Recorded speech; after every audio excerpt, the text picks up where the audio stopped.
Baik, saya atas nama Petronila Katarina Boydasion dengan NIM 170650016. Pada saat ini saya akan membahas mengenai siklus biokimia. Salah satunya ialah siklus hidrologi atau siklus air.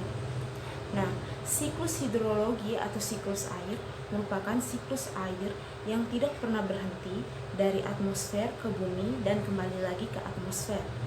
Sebuah siklus pastinya memiliki beberapa tahapan.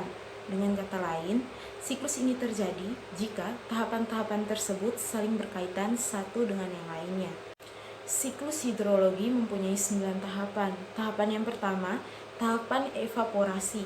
Tahapan evaporasi merupakan proses penguapan yang terjadi pada air di permukaan bumi, seperti sungai, danau, waduk, maupun bendungan. Yang kedua, transpirasi. Transpirasi merupakan proses penguapan yang terjadi pada tumbuhan. Pada proses transpirasi ini, penguapannya tidak sebesar proses evaporasi.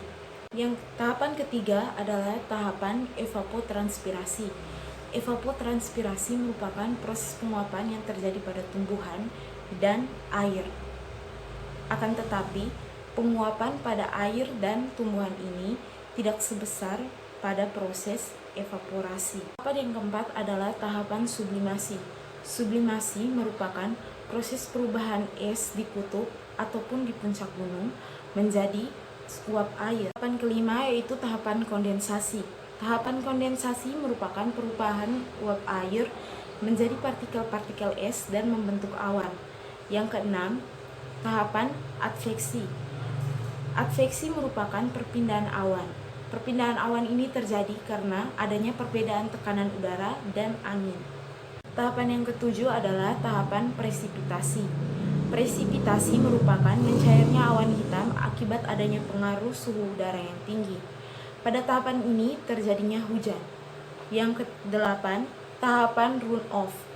Runoff merupakan proses pergerakan air dari daratan yang tinggi ke daratan yang rendah. Yang kesembilan, infiltrasi. Infiltrasi merupakan peresapan air ke dalam tanah.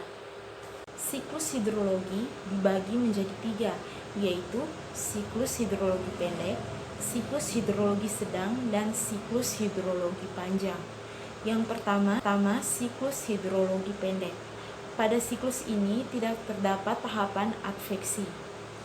Prosesnya yang pertama, air laut yang terkena sinar matahari akan mengalami penguapan dan menjadi uap air. Uap air akan mengalami kondensasi dan membentuk awan. Awan yang terbentuk dari proses kondensasi akan menjadi hujan di sekitar permukaan laut. Yang kedua, siklus hidrologi sedang. Pada siklus ini terdapat tahapan adveksi. Nah, hasil siklus hidrologi sedang adalah turunnya hujan di daratan. Dengan proses, air laut yang terkena sinar matahari akan mengalami penguapan dan menjadi uap air. Uap air yang sudah terbentuk dari proses tersebut akan mengalami proses adveksi karena adanya angin dan tekanan udara sehingga bergerak menuju daratan. Di atmosfer daratan, uap air tersebut akan membentuk awan dan kemudian akan berubah menjadi hujan. Air hujan yang jatuh di permukaan daratan akan mengalami runoff menuju sungai dan kembali ke laut. Yang ketiga, siklus hidrologi panjang. Siklus ini umumnya terjadi pada iklim subtropis atau pada pegunungan. Proses terjadinya siklus hidrologi panjang yaitu terjadinya evaporasi, transpirasi, dan sublimasi sehingga membentuk awan dan terjadi proses kondensasi. Awan mengalami proses adveksi, digerakkan oleh angin dari titik yang satu ke titik yang lainnya. Pergerakan tersebut akan menuju gunung. Jika tekanan udara pada gunung lebih rendah, maka awan yang jenuh akan turun salju. Salju akan berakumulasi menjadi glasier dan terbentuk stomel runoff. Glasier akan mencair karena adanya pengaruh suhu udara dan membentuk aliran sungai. Air yang mengalir di aliran sungai akan menuju ke laut. Sekian penjelasan dari saya mengenai siklus hidrologi.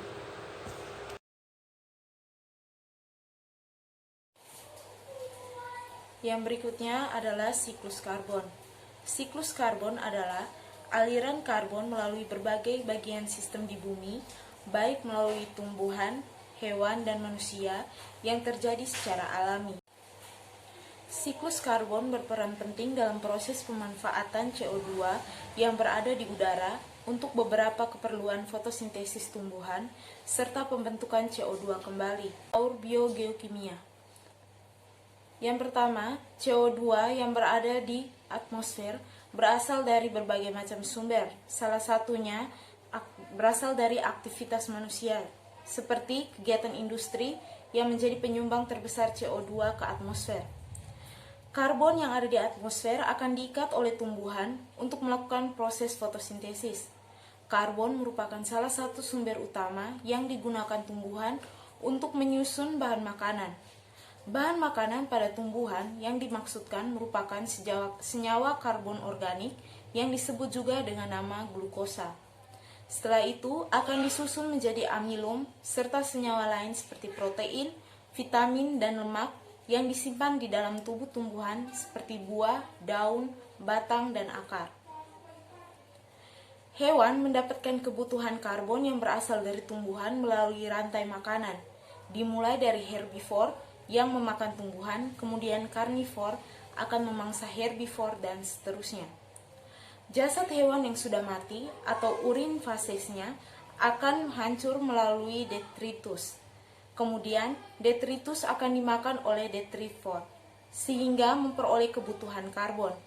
Selain itu, dekomposer yaitu bakteri pengurai akan menguraikan karbon organik jasad mati sehingga menjadi karbon anorganik.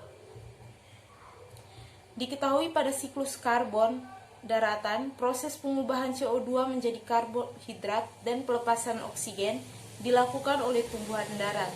Namun, di daerah perairan, peran ini dilakukan oleh organisme-organisme fotoautotrof perairan, contohnya seperti fitoplankton, ganggang, dan lain-lain.